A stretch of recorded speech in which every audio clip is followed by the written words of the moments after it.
Hey everyone, my name is Wesley Chen and I will be the moderator of this month's webinar. This month's topic will focus on 5G fixed wireless access. With us here today we have Patrick Moreno, our Product Marketing Manager. Just before we start, I would like to quickly point out the Q&A chat field. If you have any questions throughout the duration of the webinar, please feel free to use the Q&A chat, as Patrick and I will be monitoring these questions and answering them at the end of the webinar.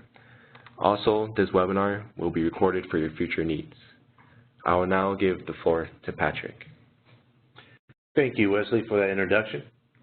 And thank you, everybody, for attending this month's webinar, 5G Fixed Wireless Access.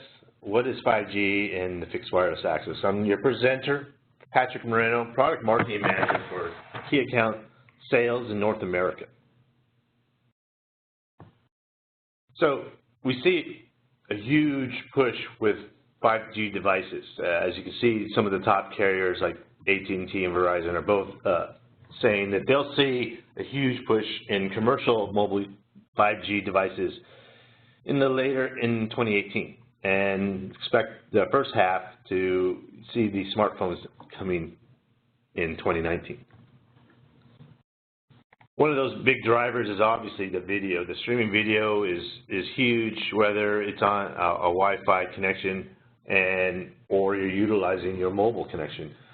About 67%, two-thirds of consumers are streaming live video, and they prefer to use those devices because of the convenience. Whether they have some preferred ad support built into it and using their subscriptions to be able to pick the type of services they're looking for. Here's some of the traffic trends we see year over year with different devices. And as you can see, social media, web browsing, software downloads, music. But really, video is just pushing this market from 2017 to we're looking at 2023. So for the next generation mobile networks, that 5G that we're talking about, that technology, we see new platforms being created, utilizing state-of-the-art technologies and utilizing what we've been using for the past few years, the 4G, and bringing that to the abilities to build out. Some of the big carriers like AT&T, again, see over 9 million locations being added to provide a fixed 5G wireless in these trial markets, which are leading to bigger deployments and more connected cities within our states. Which brings us into 5G, the fixed wireless access. This is the ability to provide internet access to residential homes using the wireless mobile technologies and on a fixed type of connection. So utilizing a couple different infrastructures, the wireless, and then bridging it into the wired and bringing it into the subscriber's home. The performance has been increased. So we're looking at potentially seeing 100 times faster than what we're seeing right now with our current cellular network, which means that we're going to be able to do a lot more applications, services, a lot more traffic going through the networks onto our devices. So that means even comparing it to our broadband service, with the new 5G fixed wireless access performance, we're going to see 10 times the speed that we do in our home utilizing this technology. Lower latency, yeah, so it's going to help improve the communication. That's one of the biggest benefits of the 5G is that lag time in between. So a quicker response, you're not going to have those big gaps between the network and the device. It's going to shorten and increase and alleviate that lag time that we see right now, and thus improve the performance. Another big benefit is the Internet of Things. We talk about this constantly in the traditional Wi-Fi type of networks, but also it's very applicable in the 5G. By 2020, average end users will probably have around 25 to 27 internet connected devices that they'll utilize. So imagine all your devices besides just your phone. You'll have some computing devices, entertainment, streaming, and then all the other stuff that's probably tied to your work, with machine-to-machine type of environment, which includes these things. So it's going to ramp up. There's going to be about 50 billion interconnected devices globally over the world. So imagine all those type of devices intercommunicating, sharing information between each other. Also, with that technology, so the smartphones, the tablets, the refrigerators, appliances, virtual reality, that's all going to be part of it, even clothing. We think about a watch, but also it could be a smart shirt, smart hat that's also in part of the Internet of Things, and then we'll have that type of cellular connectivity built into it. So we can take a look at our industry and the status of 5G and the roadmap we're in. We're running in parallel with different technologies. As you can see, LTE and the 3GPP still continues to progress as we see different revs going through. And at 2018, we're at the Rev 15. But at the same time, on the top in the red, you see the 5G. It's been pushing along, and we'll have some products that are coming out. And we're going to have that migration where we utilize the 4G, LTE, and then help provide the platform and the connection into a 5G world. The forecast for mainstream, when this will really hit and we'll see actual users, the end users, adopting this and have it into their devices. This is a global snapshot that kind of gives you an idea where we're at. Starting there, well, about 1 million in North America, and you can see in some of the other areas like Asia Pacific, they're very fast to adopt this with about 2 million. So by 2022, we're going to see quite a bit of usage, and North America will be part of that. So for a 5G fixed wireless access application, here's kind of the basis that you see. We have the Evolve Node B tower. That's going to utilize a connection to a panel antenna that'll actually integrate into a home gateway, a residential gateway, like a wireless dual band device, and then provide that connectivity. So multiple applications can be utilized from this type of format. So in metro or urban areas, utilizing this same technology, we can apply this to infrastructure inside buildings where you can provide that 5G fixed wireless access. And in that closer proximity, using the integrated 4x4 MIMO high gain antenna directional, that's going to allow you to get connection and provide higher bandwidths with multiple layers, up to 4 layers of the MIMO for higher throughputs, which is going to be great for that environment. Same time with the 5G fixed wireless applications in a rural environment. So trying to get America connected, and with these customers and applications where they're from either 1 to 3 miles apart, doesn't really make sense to dig up and apply fiber into the ground, or fiber aerial overhead, or even copper. So utilizing this technology, 5G, and the towers to beam the connection over to a panel antenna and provide the ability with a higher density for transmission for longer ranges, can reach those customers and now serve the underserved in those rural areas. Also for a business application as well, you can utilize the same technology on the building, connect that panel antenna, point it to the tower, and then feed that into the infrastructure of that building. So from a business gateway and the network switch that feeds all the levels within the building, you can provide the access for internet via the infrastructure and tying it into 5G fixed wireless access. Alternative business applications, more of an entertainment and sporting events. You can get those applications into an outdoor venue like a stadium, baseball, soccer, football, even basketball, by utilizing the same technology and applying it into those areas where you can utilize it and do the handoff and the bridging between those applications using the 5G fixed wireless application. Same for rural environment in maybe a camping, providing that fixed wireless access into the main clubhouse or cabin, and then from there allowing those users to be connected even in a remote wilderness environment like this. So people love to socialize and they like to say that they're camping. They can do that with an application with a fixed wireless and 5G. Also for those aquatic environments, so if there's rivers, there's lakes, you can provide those same users want to have that same application, whether they're at the dock or on their boat and be able, or fishing, and they can be able to have that connectivity with them using 5G and a fixed wireless application.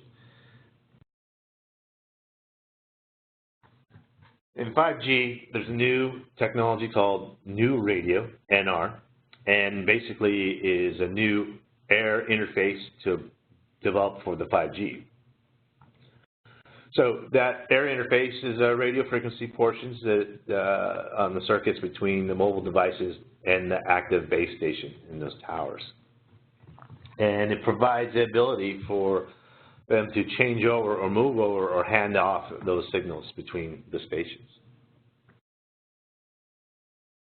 So what 5G is going to deliver? Well, this 5G NR, or new radio design, is going to help improve the performance, the flexibility, and the efficiency of the current mobile networks.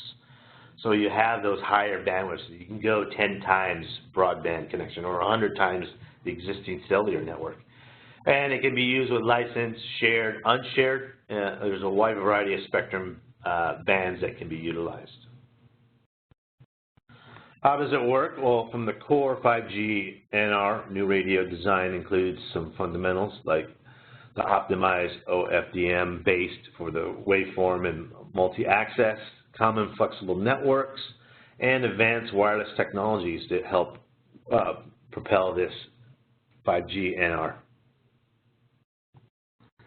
And the advanced wireless technologies, we look at some of the inherent designs that are included with the 5G service. That's the enhanced mobile broadband, the ultra-reliable and low-latency communication, the mission-crucial control, and the massive machine-type communication. This is the basis for the Internet of Things and machine-to-machine communication. So for the 5G new radio status, the standard process is progressing forward to 2019 for its a launch. As you can see, we're right at this area right here, where we're seeing some trials and deployments that are happening with some of the larger carriers that will help include that. And you can see from the roadmap going forward into the future what we will see utilizing this technology in the 5G. Some of the applications, there's a couple of them that we have for 5G in the new radio non-standard mode. This is a way to allow you to kind of bridge between the two environments and kind of utilize existing infrastructure of your 4G LTE and take advantage of newer technologies with the 5G. From the LTE Evolved Packet Core, you can see that we have an instance with the CBRS Evolved Node B. We have an option where we split that off. We can support the existing 4G users, and then we have the LTE Evolved Node B and the LTE Anchor that helps connect to this 5G, 4G environment, and then helps you migrate to that next standard.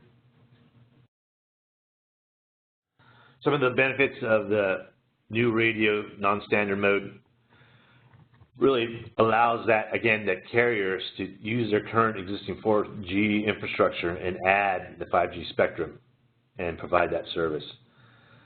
The towers for the 4G are going to still control while you are connecting to a 5G tower in the range of one. So they'll probably be pretty close in proximity. Then the dual connectivity allows the phones or the smart devices to aggregate the signals of both the 4G and 5G at the same time, so it actually provides you some higher bandwidths than you would see.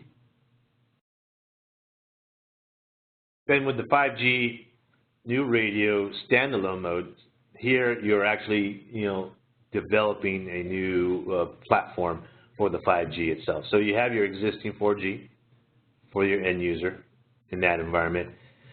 Then you have your 5G new generation core that will connect to a 5G generation node, and then your 5G end user devices. So you're actually made that migration across, and now you're actually supporting a true 5G standalone network in this mode. So some of those benefits that we're going to see from the 5G standalone mode, it's going to be utilizing the new radio and the new core network to provide end-to-end features, which is going to help with performance and the quality of service to be able to support that. So integrated backhaul and access, it's going to allow for unlicensed spectrum utilization, and then higher spectrum bands, so providing higher bandwidth like 40 gigahertz in that unlicensed zone with 57 megahertz up to 71 megahertz for higher spectrum bandwidth uses. So now we talk about we talked just a bit about CBRS. So CBRS is the Citizens Band Radio Service, and uses the time division LTE to be able to provide wireless voice and data over a separate frequencies, 3.5, which is 3550 to 35700. From here, you can see that range where it allows us to use some current federal radio allocations options. Then we utilize some other incumbent wireless bands, and then we have a full spectrum with the 3GPP on the LTE on band 48. So how this infrastructure works is utilizing the 4G LTE Advanced on the CBR. So again, we have our LTE Evolved Packet Core, and then our interface, our antenna, the CBRS Evolved Node B, and then that connects to a panel antenna, which connects to your end user devices within the home. Another application, again, that's for residential and for like a business application. Using the same infrastructure, we're utilizing this, maybe more in an urban environment or so, and connect that to a residential gateway to provide internet services for the patrons in this coffee shop. Why CBRS matters? Well, better efficiency. They're using the 3.5 gigahertz spectrum. They can share that and give access to new users, but also maintain the legacy customer or users. Available to all users. So it could be not only fixed for mobile operators, but different venues, enterprise, public entities can be utilizing this as well. And it helps with the fast track because we can use two networks at the same time and get you utilizing your existing 4G net infrastructure and then allow you to migrate into the newer 5G. So the market segment you can see from here, the incumbents, that's the federal and the government utilization of this. Then with that 3.5 frequency, for emergency services and industry, and then finally we'll have general access for the normal end users themselves. So the potential growth as we see shipments of these kind of CBRS APs. Right now we're in 2018, so it looks a little low, but it's going to increase. And like we said earlier, in 2020 we're going to see a mass adoption of wireless products going forward. So specific applications, what you're targeting for potential CBRS applications. Mobile operators, cable, MVNO, system augmentation, also enterprise LTE. We'll see it used for public service space, still emergency services, as well as WISP, the wireless internet service providers, and especially for rural areas, it's going to help improve and provide coverage for those sparse areas where it doesn't seem feasible to trench up for business case, but providing aerial Wi-Fi wireless connectivity will help improve that. To learn more about CBRS, go to the CBRS Alliance website. There you'll find all kinds of information. You get the latest news, the events where they're going to be showcasing. Also, use cases where this is actually applicable in many different applications and areas, resources, and you get specifications. So it's a very good place for information on CBRS. Okay, so what we've discussed, we talked about the 5G industry trends. We talked about 5G fixed wireless access. What is it? Also, the features of it, the performance. We talked about the future, the status and the forecast, the roadmaps. Also, we looked at some applications and how this is going to be deployed. Also, we talked about 5G new radio and the new radio roadmap. And then we also talked about benefits of the new radio standalone and non-standard standalone applications, and then what is CBRS. So, let's see if we any questions.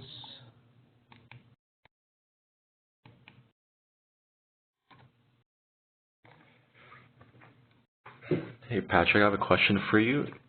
Is it possible for an operator to support 4G LTE and 5G at the same time? Yes, you can support using existing 4G environment and migrate that into your 5G using the CBRS and the 4G LTE advanced. You mentioned integrated 4x4 MIMO high gain directional antenna. What are the benefits for city end users and rural residents? Okay, that's a good question. So for city deployments and applications, the 4-layer MIMO transmission, so it has a lot of bandwidth that can be utilized in a shorter distance in a more dense application, like a city, and it'll provide good coverage and performance there. For a rural environment and applications, transmitting density is much higher, so you can get longer ranges and be able to accommodate those rural customers where they may be sparse between 1 to 2 to 3 miles apart. In the 5G standalone mode, is a new infrastructure required to operate 5G, or can I use my existing 4G infrastructure? So the answer is no. With the 5G, you would need to have a separate environment on its own. If it's just you want to add 5G without utilizing your existing infrastructure. So it's going to need to support that. Unless you do a CBRM with a LTE advanced 4G, then you can integrate the two with like a combo 4G, 5G device. Thank you. What are the potential CBRS applications? So potential applications using CBRS would be the mobile operators, cable, MVNO, system augmentation, some enterprise LTE, also the public hosted space, as well as WISP can take advantage of this. Can an average home gateway be used to connect with 4G, 5G antennas? Yes. So the nice thing about it is from the panel design, you can use a standard Cat5e, Cat6 cable and interconnect that to the WAN connection on any gateway, an Ethernet router. And then once that feeds in your internet source, then you have internet that can be, utilized within that home or small office. Colin asks, what is the average max range for rural application? Well, we're looking at anywhere from, could be from 1 to maybe possibly 10 miles, depending on, how that application is for a rural environment. David asks, could there be conflicts between users, providers in the shared 3.5 gigahertz space? If yes, how will that be dealt with? That's an excellent question. So, shouldn't have any issues with sharing that space. That spectrum is pretty much open, other than the incumbents, so the federal and then the emergency services. But it's going to be, because there's not going to be that many devices right now at this point utilizing that 3.5. So it makes it really good for your legacy 4G LTE to accommodate, and then when you want to add the 5G, you can bring that in. So, but not to say that there may not be issues coming forth, but we'll have to, as an industry, monitor that and see how that goes. I believe that answers all the questions. We'll just open the floor for a minute or so if anyone else has any questions about the webinar or 5G in general.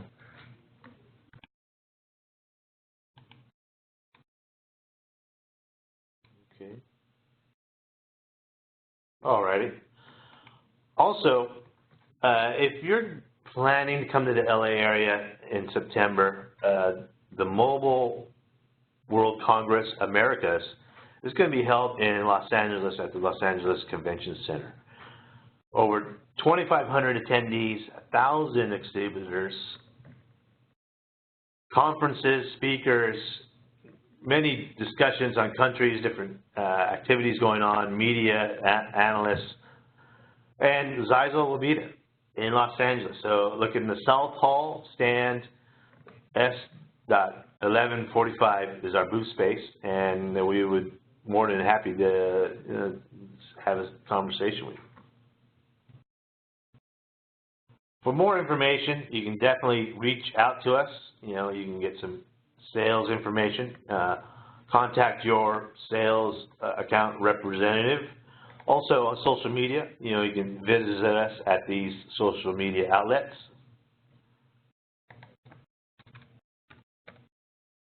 And that's it. I'll hand this back to Wesley. If anyone has a question and you don't really have a question right now, but you think of it later on, you can go ahead and email me directly at wesley.chen, so WESLEY, @, Zyxel.com. If you have any problems locating the recording, we'd be more than happy to assist you. And Patrick and I would like to personally thank you all to attending our webinar, and we hope to see you again at our next Zyxel webinar. Thank you so much.